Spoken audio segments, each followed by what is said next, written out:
கூட சந்தோஷமா வாழணும் தான் நினைச்சேன். அவளுக்கு என்கிட்ட ஏதாவது பிடிக்காட்டனா மாத்திக்கலாம்.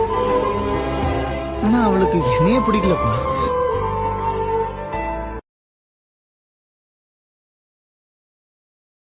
தூத்துக்குடி முத்தடித்து கொத்து வச்ச மாலை போல வெத்து கொட்டி கண் முழிச்சு பார்த்தா ஓடி போன உச்சி மலை காத்தா சொப்பனத்தில் இப்படி தானே போவமே வந்து நிப்பா